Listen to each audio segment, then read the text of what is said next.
Welcome friends, welcome to my channel life science biology by Neeraj Prasad. आज हम पढ़ने वाला है mode action of CMIS।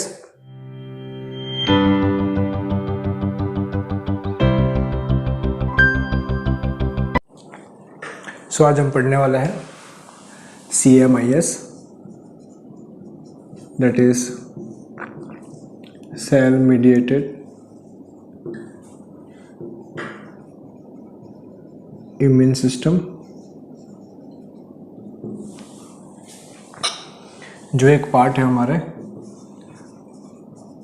Adaptive immunity का।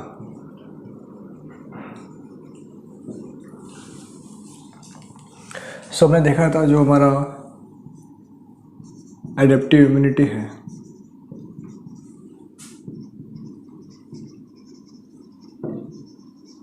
उसके अंदर दो मेन टाइप के सेल्स होते हैं। पहला है T सेल और दूसरा है B सेल। हमारे CMIS के अंदर जो सेल रोल प्ले करता है वो है T सेल। जनरली जो T सेल होते हैं वो फॉर्म होते हैं हमारे बोन मैरो में, और बोन मैरो में जो फॉर्म होंगे वो होंगे हमारे इमैच्योर T सेल। फिर वो बोन मैरो से वो माइग्रेट करेंगे थाइमस ग्लैंड में, जहाँ पर जो हमारे इमैच्योर T सेल थे, या उसको बोलेंगे जो प्री T सेल्स थे, वो फॉर्म करेगा T सेल, जो होंगे यहाँ पे मैच्योर्ड बट इनएक्टिव।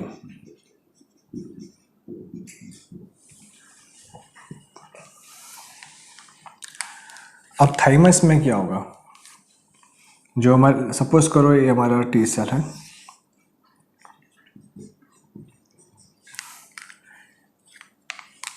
ये उसका न्यूक्लियस,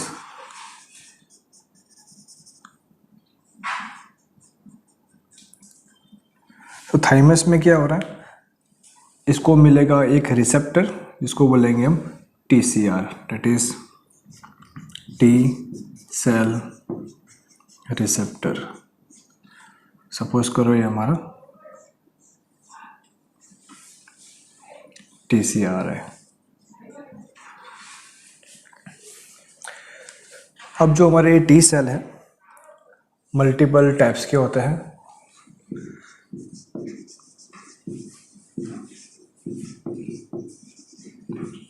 जैसे कि नंबर 1 उसे बोलते हैं किलर T सेल, या उसको बोलेंगे हम साइटोटॉक्सिक T सेल।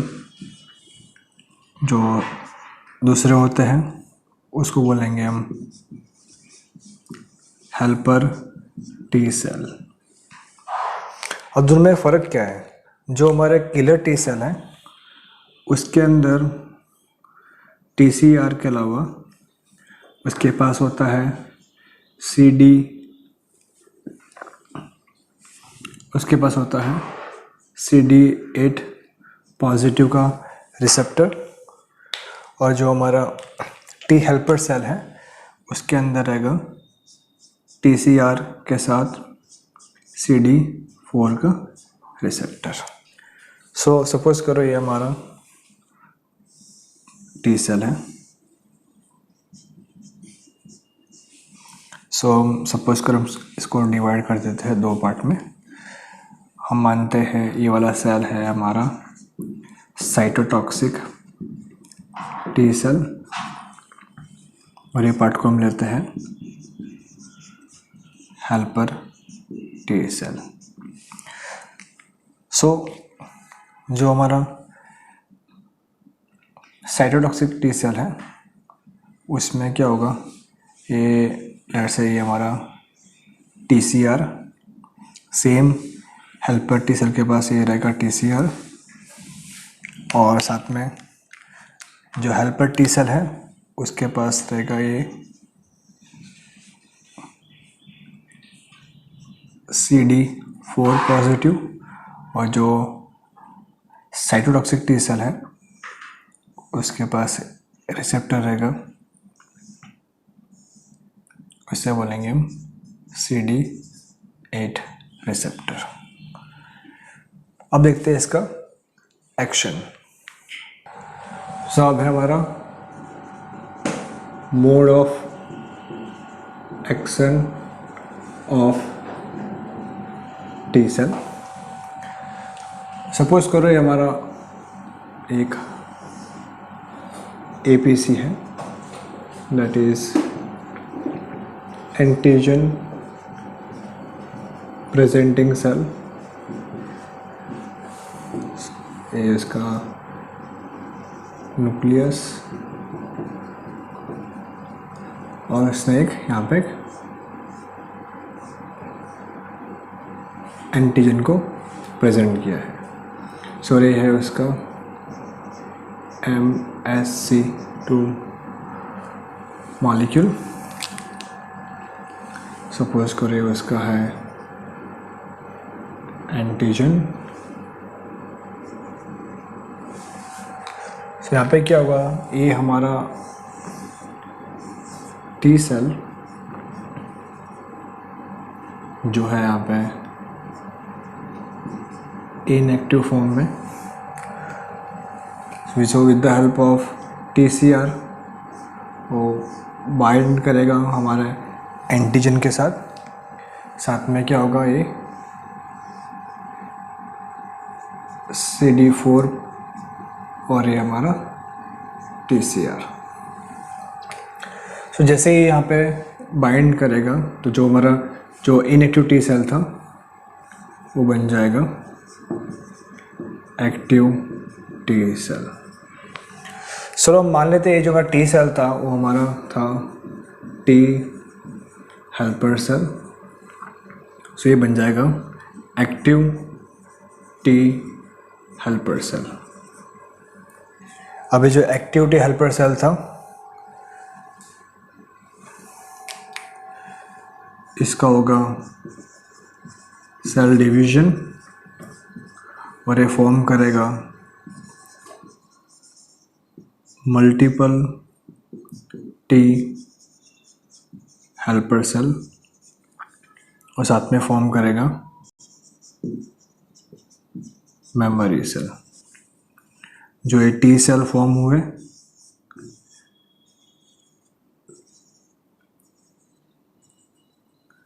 सो ये रिलीज करेगा साइटोकाइनिन, दैट इज IL-2, और ये एक्टिवेट करेगा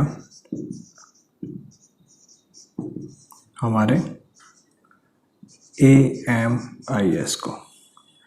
जो मेमोरी सेल है वो एक इंफॉर्मेशन कैरी करेगा जो होते हैं लॉन्ग लिव्ड। इन शॉर्ट जो ये मेमोरी सेल है ये ऐसी इंफॉर्मेशन स्टोर करेगा कि कौन सा एंटीजन यहाँ पे या फिर कौन सा एंटीजन का यहाँ पे इंटरेक्शन हुआ था। सो ये था हमारा activation of helper T cell. So अब देखते हैं हम activation of cytotoxic cell. Suppose करो ये हमारा एक इन्फेक्टेड सेल है,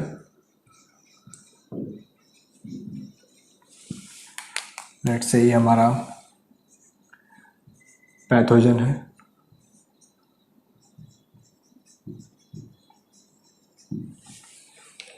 सो यहाँ पे किसने क्या किया है, same with the help of MSC1 molecule इसने एंटीजन को प्रेजेंट किया है।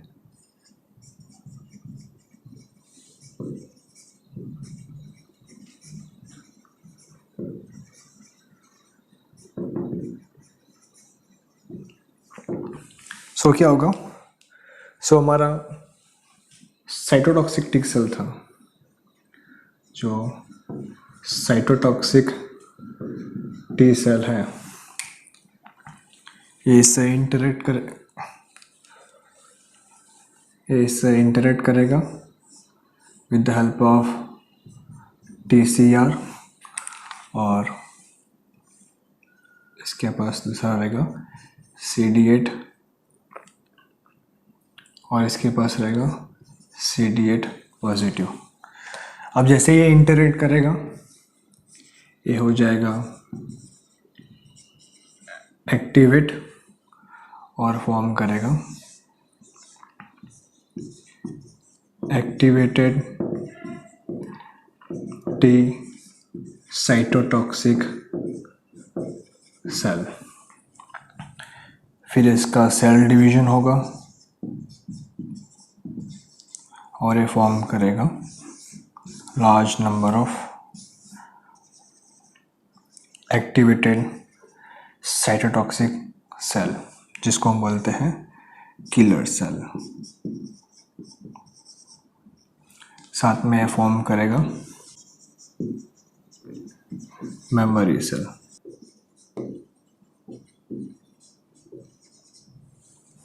ये जो हमारा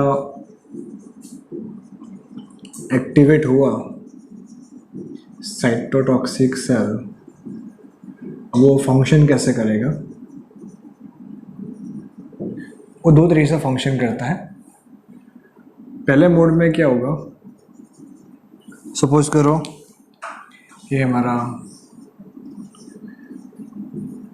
एक्टिवेटेड टी साइटोटॉक्सिक सेल,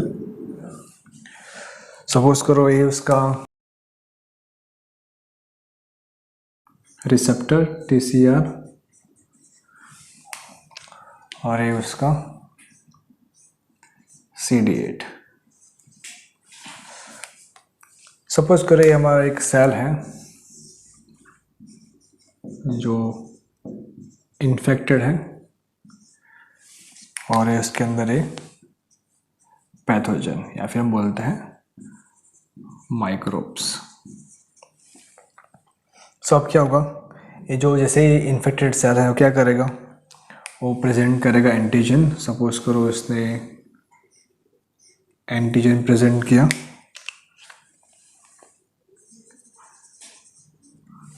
जैसे ही इनका इंटरेक्शन होगा, जो इन्फेक्टेड टी सेल था वो रिलीज करेगा ग्रेन्जाइम। सो ये ग्रेन्जाइम जो बाहर आया क्या करेगा, ये एक्ट करेगा हमारे इन्फेक्टेड सेल पे। तो इन शॉर्ट यहाँ पे क्या हो रहा है, जो एक्टिवेटेड टी सेल था सबसे पहले वो करेगा रिकॉग्नाइज हमारे इन्फेक्टेड सेल को, फिर रिलीज करेगा सपोज करें हमारे ग्रेन्जाइम से। एक ग्रेन्जाइम हमारा एक्ट करेगा इन्फेक्टेड सेल पे, और अल्टीमेटली क्या होगा, ये जो सेल है हो जाएगा लाइस, और अल्टीमेटली क्या होगा, जो माइक्रोब्स हैं वो हो जाएंगे सेल्स के बाहर। अब लाइस मतलब क्या हो रहा है, इसका हो रहा है एपोप्टोसिस। एपोप्टोसिस मतलब प्रोग्राम्ड सेल डेथ। तो ये सेल तो मर जाएगा, और ये जो माइक्रो ऑर्गेनिज्म बाहर रहा है उसको एनगल्फ करेगा कोई फेगोसाइट।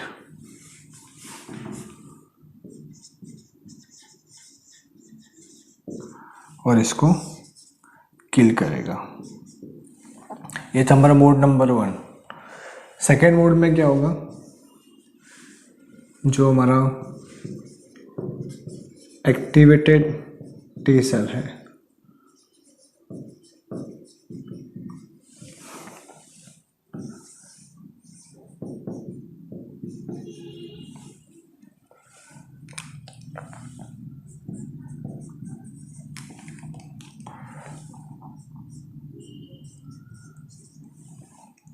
सेम वो इंटरेक्ट करेगा हमारा इन्फेक्टेड सेल के साथ, ये उसका एंटीजन और ये पैथोजन।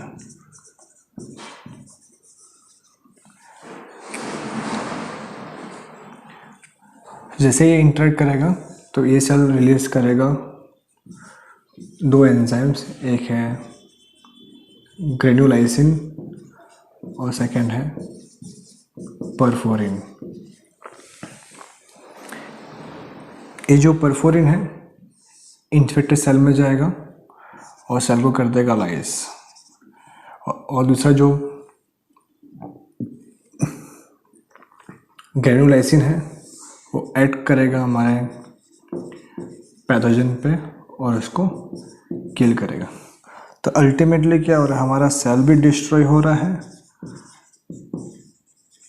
साथ में जो पैथोजन है वो भी डिस्ट्रॉय हो रहा है।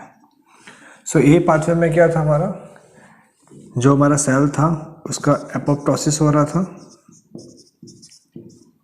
और जो माइक्रोब्स थे उसका फेगोसाइटोसिस हो रहा था। और इसमें क्या हो रहा है, जो टी सेल है वो पूरे सेल को डिस्ट्रॉय कर रहा है।